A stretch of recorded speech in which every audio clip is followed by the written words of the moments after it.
everybody, welcome back to the PONDCast. My name's Justin Skaggs, and this is being brought to you by Webb's Water Gardens and WebbsOnline.com. And a really interesting question come into our call line that actually got passed to me. Somebody had some eggs in their pond, and they're like, all right, maybe I shouldn't be surprised.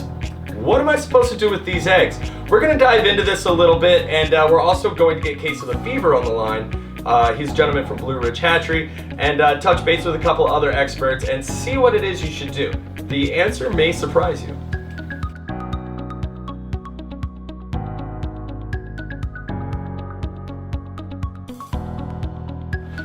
All right, ladies and gentlemen, Casey LeFever is here to talk koi breeding.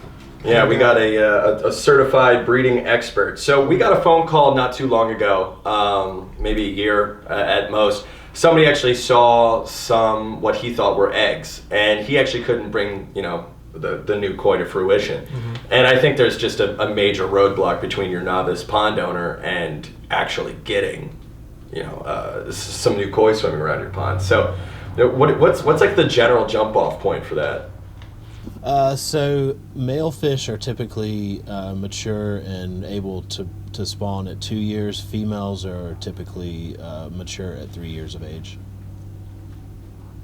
Cool. We had a customer call in a little bit more than a year ago, and he actually saw what he thought, and maybe it was, maybe it wasn't. He saw some eggs, he thought, mm-hmm. in his pond, but I think there must be a big barrier between your average pond owner and a successful, koi breeding attempt.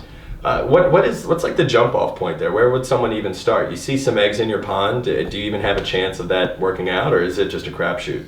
Yeah, so, I think the majority of pond owners probably don't actually want the fish to spawn there in the pond. If you're talking about the majority of people that have a liner pond, a display pond, a hobbyist pond sort of, then it's probably going to be more of a headache than a blessing if the fish do spawn and if the fish do hatch there in the pond, because it's going to be a lot of fish there in the pond. The vast majority of them are going to be very poorly colored or just going to look like common carp, and it can jam up filters and just cause a lot of problems overall.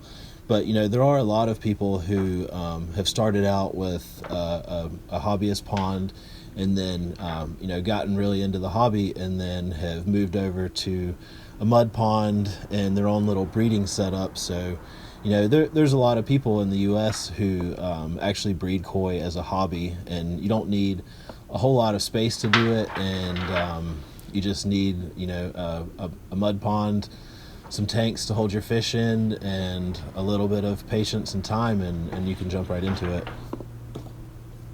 Perfect. That reminds me, I was doing a bit of research looking up different types of koi breeding and different tips, and I noticed that a lot of people have questions about the size of the tank. Now, like you said before, do you think a smaller or a larger tank would benefit someone trying to do some home breeding? Or do you think that population itself plays a factor? If you have a pond that has a lot of fish, do you think it's going to be more difficult for two particular fish to be able to breed? Yeah, so you'd kind of have to split that question up into two different parts, because you need to talk about when the broodstock fish spawn, and then when those fertilized eggs actually hatch. So as far as spawning goes, you can just leave some mature fish in a mud pond and hope that they wild spawn there in the pond. They may or may not. Or if you're getting really serious about it, and the way that we do it and the way that most professional breeders would do it, is you would bring your fish into a controlled environment, and then you would sedate the fish and inject them with hormones, and then let them spawn in a tank in a controlled setting on spawning mats. And you don't really need a lot of space for that to happen. In one of our breeding setups, we can put up to 5 or 6 breeding size fish into a 500-gallon tank and let them spawn there. They're only in that tank for 24 hours or less, but the spawning actually takes place there in that 500-gallon tank. And then on the flip side, and there's people who do that, just like hobbyists. What's up? So like hobbyists just do that?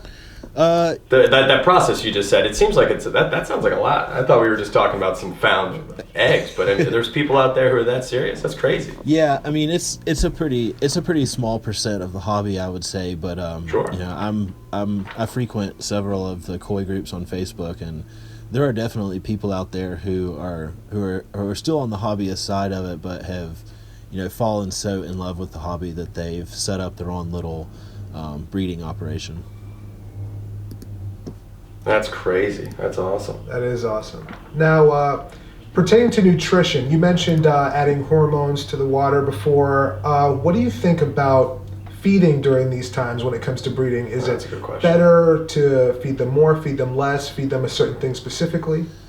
It doesn't require a specialized diet, and their diet around the time of spawning is not really all that relevant.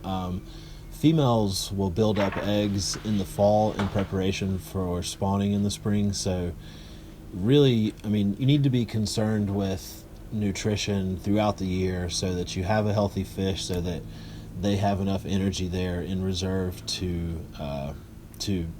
build up those eggs in preparation for the spring spawning. But when you're actually talking about the time right around the actual spawning window, nutrition doesn't really play so much of a role in that time.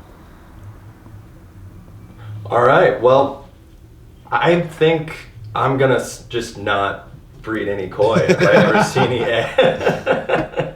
Honestly, I gotta tell you, it seems like a big hassle. This guy's probably better off that he never had these koi eggs hatch in his pond in the first place. It's quite a process figuring all that out. Yep.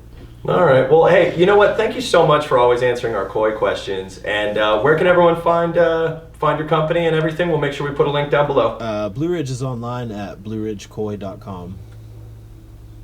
And there you have it. You guys can find that right down below here in this YouTube video. And you can find the PONDCast wherever you guys find your podcasts and enjoy listening.